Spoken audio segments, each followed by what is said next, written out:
First ever factory outlet, Chandanagar, Mukunda Jewelers, opening soon. No making charges.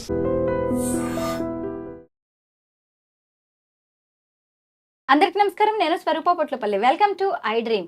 ఈ మధ్య కాలంలో financial planning లో estate planning అనేది ఎక్కువగా వినిపిస్తోంది. ప్రస్తుతం నాతో పాటు certified financial goal planner Rajeshwari Vadlamani గారు ఉన్నారు. ఆవిడతో మాట్లాడి అసలు ఈ ఎస్టేట్ ప్లానింగ్ అంటే ఏంటో తెలుసుకుందాం. మేడం నమస్తే. నమస్తే అండి. ఈ మధ్య కాలంలో నిజంగా ఎస్టేట్ ప్లానింగ్ అనే మాటని ఎక్కువగా వింటూ ఉన్నాం. దాని గురించి చాలా మందికి అవేర్నెస్ లేదు. ఏంటి మేడం ఇది? మనం ఏవైనా కూడా ఇన్వెస్ట్మెంట్ చేస్తాం కదా, ఇన్వెస్ట్మెంట్ అనేది మనకి నెక్స్ట్ జనరేషన్కి ఇవ్వడానికి కోసం అనేసి. ఈరోజు నాదేమో నెక్స్ట్ నా తదనంతరం నెక్స్ట్ జనరేషన్కి, ఆ నెక్స్ట్ నుంచి ఆ నెక్స్ట్కి. సో ఇలాగ ప్రాపర్టీస్ ఏవైతే ఉంటాయో ఎన్సిస్టర్స్ ప్రాపర్టీ, అది భూమి అవనండి, గోల్డ్ అవనండి, మనకి క్యాష్, బిజినెస్ అన్నీ కూడా మనం ఒక జనరేషన్ నుంచి రెండో జనరేషన్కి ట్రాన్స్ఫర్ అవుతూ ఉంటాయి. రైట్. ఆడపిల్లలకైతే కట్నం రూపంలో వస్తూ ఉంటాయి. ఆడపిల్లలకి కట్నం రూపంలో వస్తాయి, మగ పిల్లలకి వాళ్ళ తాతలు ముత్తాతల దగ్గర నుంచి అవి వస్తాయి కదా. బట్ ఇప్పుడు మనకేంటంటే మనం ఏవైనా ఇన్వెస్ట్మెంట్స్ అవి చేసాం, పాలసీలు, ఎల్ఐసి పాలసీలు అవనండి, లేకపోతే ఎక్కడైనా ల్యాండ్ కొన్నాము, లేదా ఏదైనా మ్యూచువల్ ఫండ్స్లో అట్లా ఎక్కడైనా ఇన్వెస్ట్మెంట్స్ చేసాము. సో ఈ ఇన్వెస్ట్మెంట్స్ అవి చేసినప్పుడు ఫస్ట్ ఏంటంటే చాలా వాటిల్లో మనకి నామినేషన్ ఉండట్లేదు, మనం నామినీ రాయట్లేదు.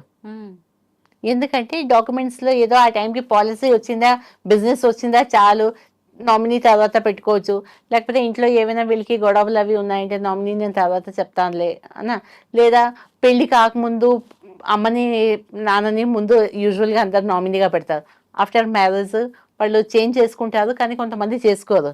ఇక్కడ నామినీస్ ఎవరైతే ఉన్నారో వాళ్ళు చనిపోతారు, కొత్త నామినీ వాళ్ళు పెట్టించుకోరు. సో ఇలాంటివి నామినేషన్స్ అవి చూసుకోవాలి ఫస్ట్. సో ఎస్టేట్ ప్లానింగ్లోని మేము కూర్చొని ఫస్ట్ ఏంటంటే ఈ నామినేషన్స్ అవి కరెక్ట్గా ఉన్నాయా లేదా అన్నది అది చూస్తాము. రెండోది, ఇవాళ రేపు ట్రెండ్ ఏంటి అయిపోయిందంటే పెళ్ళిళ్ళు అవుతాయి. పెళ్ళిళ్ళు అయినప్పుడు ఈ అమ్మాయి అబ్బాయి ఇద్దరికి ఒకవేళ మంచిగా సెట్ అయిందంటే no problem. But after marriages చాలా కాన్ఫ్లిక్ట్స్ వస్తున్నాయి.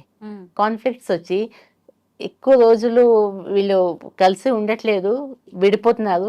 విడిపోయాక అబ్బాయి ఆస్తిలోని నాకు షేర్ కావాలి అనేసి అటువైపు వాళ్ళు, ఎందుకంటే మా వాళ్ళు ఇంత పెట్టి అంత పెళ్లి చేశారు కదా, సో నాకు ఎలిమినీ కావాలి. అలా అని ఇది ఏదైతే ఈ ప్రాపర్టీ ఉన్నదో వీటిలోంచి వాళ్ళకి ఎంతో కొంత ఇవ్వాలి.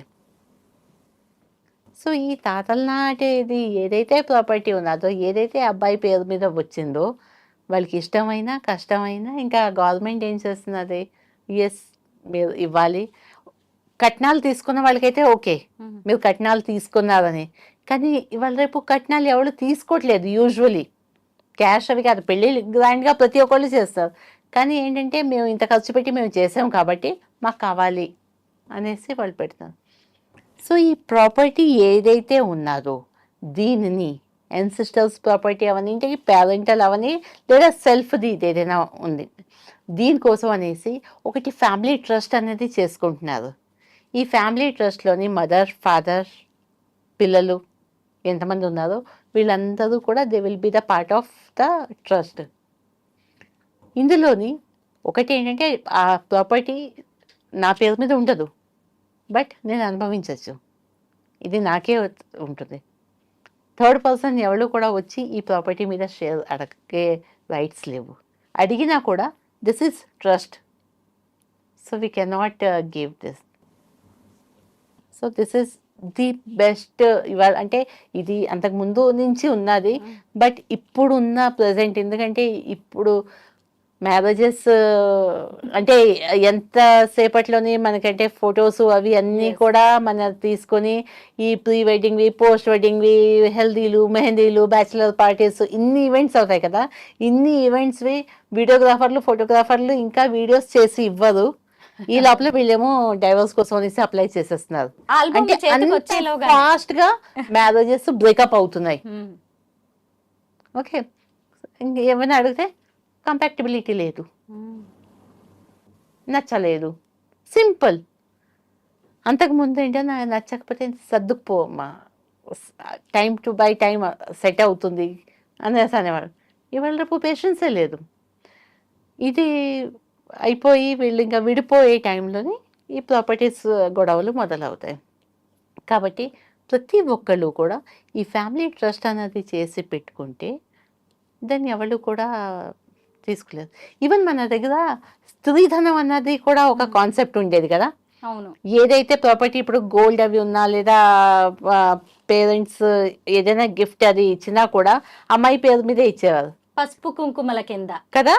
సో హస్బెండ్ ఆయన డిఫాల్టర్ అయిపోయినా కూడా ఈ ప్రాపర్టీ అయితే వాళ్ళు ముట్టుకోవడానికి వీల్లేదు. అవును. ఈ ఆడపిల్లకి ఇచ్చిన ఏదైతే ప్రాపర్టీ అంతా అది వాళ్ళ గోల్డ్ పిల్లలకే అవనండి చెందుతుంది. లేదా ల్యాండ్ అవనండి ఏదైనా కూడా ఆవిడ దగ్గరే ఉండే.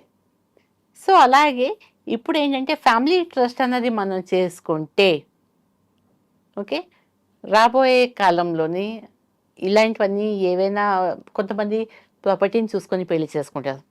టు బి ఫ్రాంక్, నేను ఓపెన్గా ఇప్పుడు అంటే మీడియా దగ్గర మాట్లాడుతున్నాను. ఆస్తులు ఎంత ఉన్నాయి? మీ పిల్లడు బుద్ధిమంతుడేనా? సంపాదించుకుంటున్నాడు కదా. బుద్ధిమంతుడు అయ్యి సంపాదించుకునేవాడైతే భార్యని ఎలాగైనా పోషించి పెట్టుకుంటారు. కానీ వెనక ముందు ఆస్తులు ఎంత ఉన్నాయి అనేసి చూస్తారు. అంటే ఎప్పుడైనా ఇలా విడిపోతే సో ఇవన్నిటినీ కూడా మనం ప్లానింగ్ చేయడాన్ని ఎస్టేట్ ప్లానింగ్ అంటారు అనమాట. పెళ్లికి ముందు చేస్తారా మేడం? పెళ్లి తర్వాత కూడా చేసుకోవచ్చా?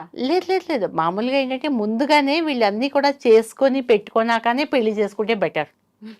లేకపోతే మళ్ళీ she will be one of the part, అంటే పాసిబిలిటీస్ ఉన్నాయి వాళ్ళు కూడా డిమాండ్ చేస్తే.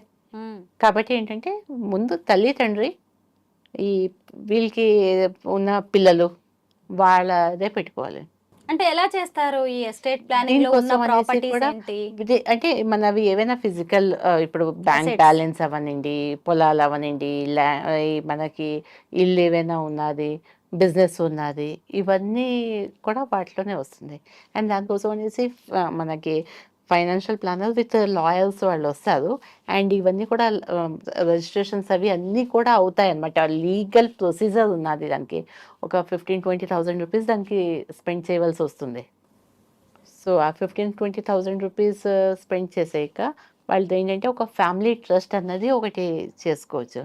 ఆ ఫ్యామిలీ ట్రస్ట్ చేసుకున్నారంటే వాళ్ళ ప్రాపర్టీస్ చాలా సేఫ్గా ఉంటాయి. ఎవరు కూడా దాని మీద ఇంకా ఎటువంటివి కూడా అథారిటీ చూపించలేదు అనమాట. ఎస్టేట్ ప్లానింగ్ లో మేడం నామినీగా ఎవరి పేర్లు పెడితే కరెక్ట్? మొత్తం అందరూ ఉంటారు అందులోనే. అంటే ఎవరెవరు? అందరికి ఈక్వల్. ఫ్యామిలీ ఇటు ఫ్యామిలీ కాదు, వాళ్ళ ఫ్యామిలీ. ఒక్క అబ్బాయి ఉన్నారంటే అబ్బాయి ఫ్యామిలీ మెంబర్సే. అదే ఇప్పుడు కొత్తగా వచ్చిన వాళ్ళు ఇప్పుడు చాలా సీనియర్స్ ఉన్నారు అనుకోండి, కోడలు అయిపోయి పిల్లలు వచ్చేసి ఒక జాయింట్ ఫ్యామిలీ పెద్ద ఫ్యామిలీ ఉన్నారంటే అది మాట వేరు. బట్ రీసెంట్గా కొత్తగా పెళ్ళి అయ్యి వచ్చిన వాళ్ళు ఇంకా అప్పుడే వాళ్ళని ఇంక్లూడ్ చేసుకోరు అందులోనే. అంటే ఫ్యామిలీస్ మధ్య జరుగుతుంది అది. కాదు, ఒక్క ఫ్యామిలీ. ఇప్పుడు ఒక ఫ్యామిలీలో హస్బెండ్, వైఫ్, వాళ్ళ పిల్లలు, వీళ్ళ మధ్యనే. ఇప్పుడు మీ ఇంట్లో ఎంతమంది మెంబర్స్?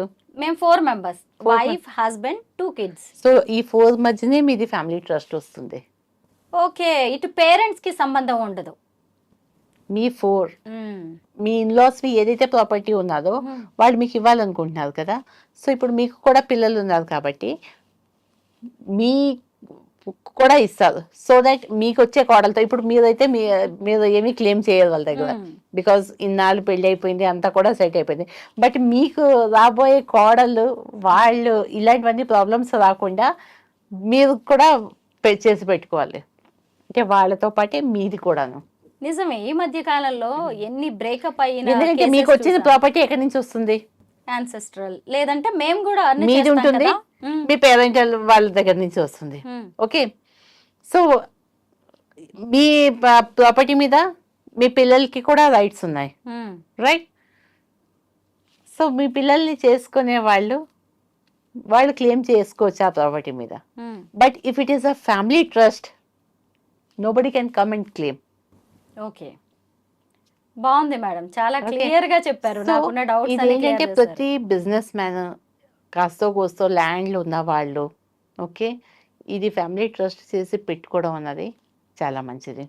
సో దీన్ని ఎస్టేట్ ప్లానింగ్ అనేసి అంటాం మేము.